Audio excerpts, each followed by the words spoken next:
What's going on, guys? Welcome to the Final Fantasy Brave Access video. We've got two units here we're going to be reviewing. One is a New Vision Awakening, as you can see here, and one is a unit that a lot of you may be familiar with, but she's a lot different. Well, I don't know. I wouldn't say a lot different. I wouldn't say significantly different. Just she's escalated because it's the JP version, not the global version. So getting into Sieghard here. Dual cast for all of his abilities, including his magic, although I don't think he has very much. Try not to sneeze. He has Defense Break, Spirit Cure, which is interesting. And also 10 Olympus Scottish Fill AoE. I'm going to start making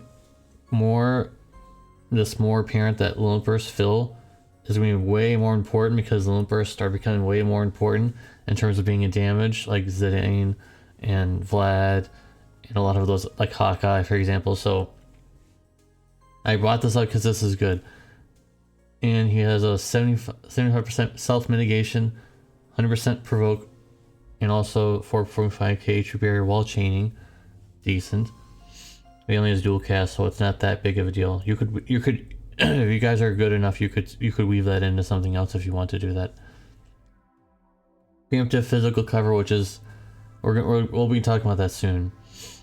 And in his Brave Shift form, he's got cover with 80% physical human mitigation. Plus, he also has a cooldown for 50% general, physical, magical mitigation, plus human mitigation 50% as well. Pretty good. And also has auto revive. AoE auto revive. I think it's a low percentage of the how much HP you come back with, but you can come up with a 1 HP with you'll heal it all back up anyway, so it doesn't matter that much. He absorbs earth damage taken, which is going to be important. Oh, I mentioned right now. His Grandus is similar to Grimlet's Occur on the JB side. He can imbue the boss with earth while also getting 100% earth resistance, although I think that from what I remember hearing, if you have more earth resistance, you get less health, like get less absorption, so I wish it said 100% earth resistance besides himself. But it is what it is, guys.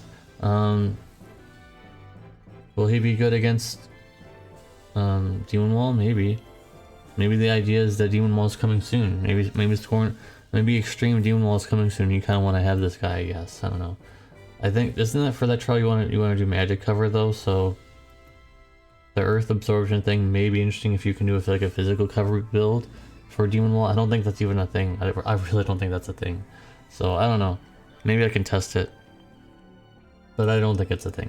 His Brave Shift Olympus gives an Earth and Peril area effect, and I just wrote this here just because maybe in the future this could be interesting. For right now, I don't think there's anything good you can use this with, but maybe 100% HP when equipped with a whip.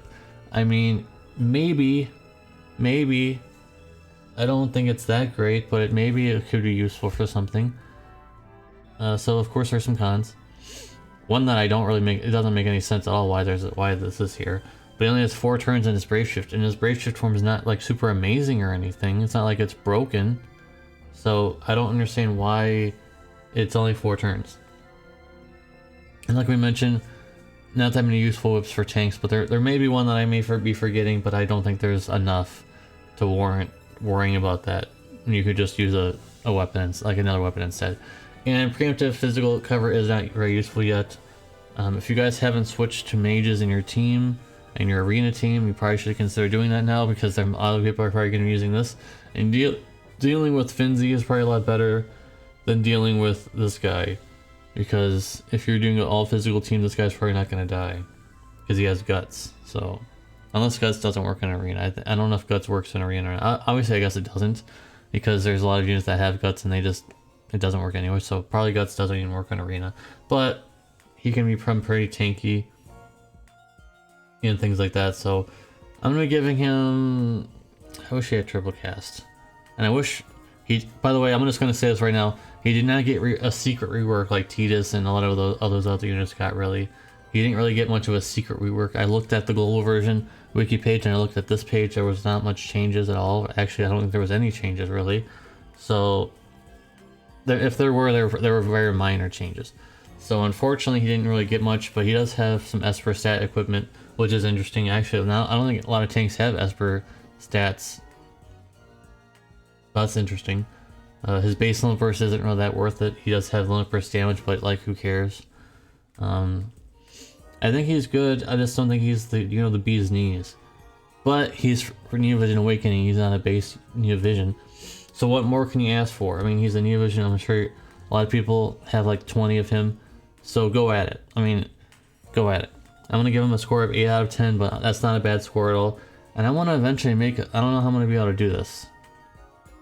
I want to figure out a way that I can make it like the beginning of my reviews to have like a score sheet, a score to show you guys what my scores are, what an 8 out of 10 is. What's a 7 out of 10? I'm just gonna say no. 7 out of 10 is the baseline score. If you get a 7 out of 10 on a unit, that's the average for me. Usually people would say, oh, it's 5 out of 10. It's kind of like an average, 5 out of 10 is kind of bad. 5 out of 10 for me is pretty bad.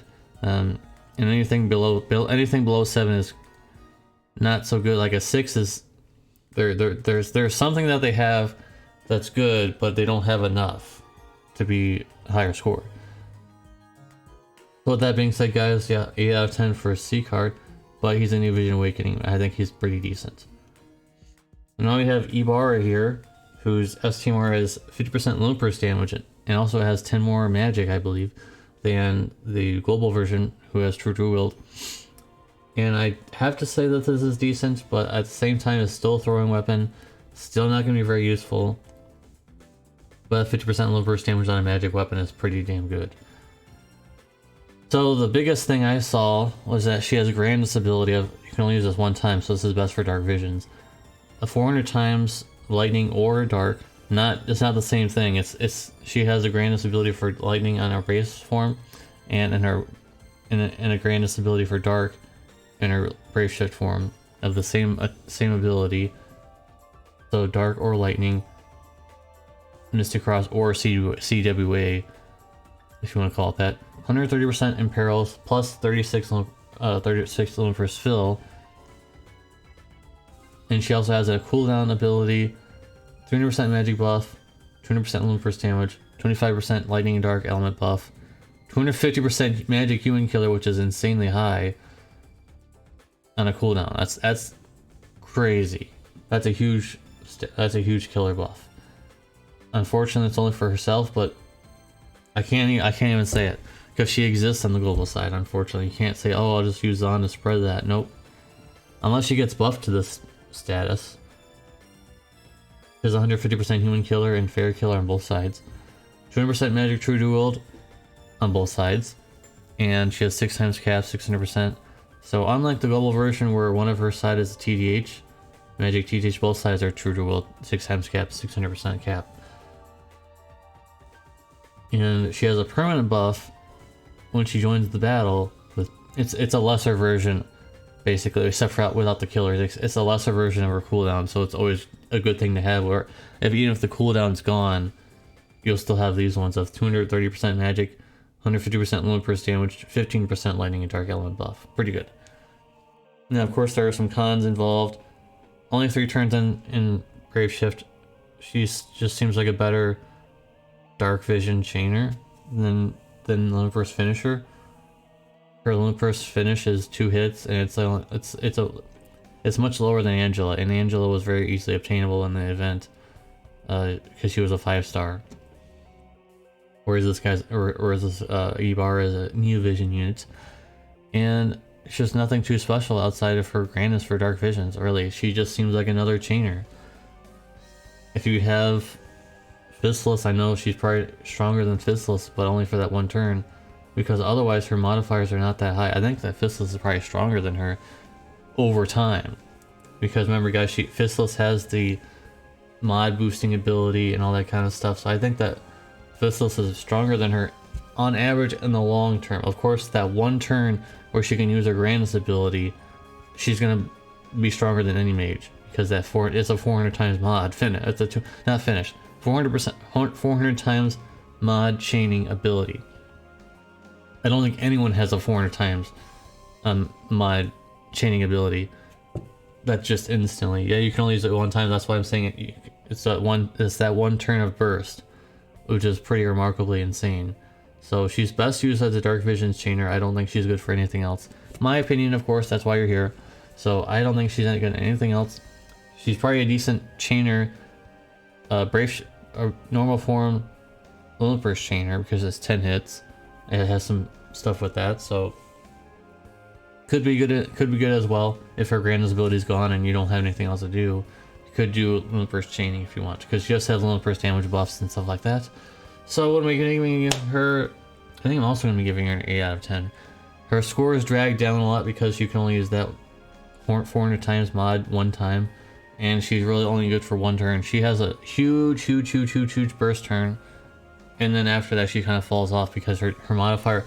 The reason I say this is because all of her other modifiers are not that high.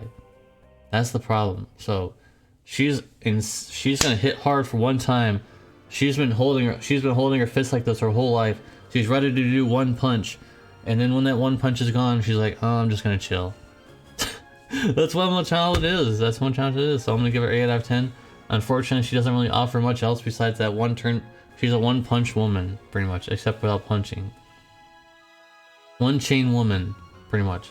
So thanks for watching, guys. If you watch all the 10 in this video, make sure to type in hashtag get glad, because don't be mad about this.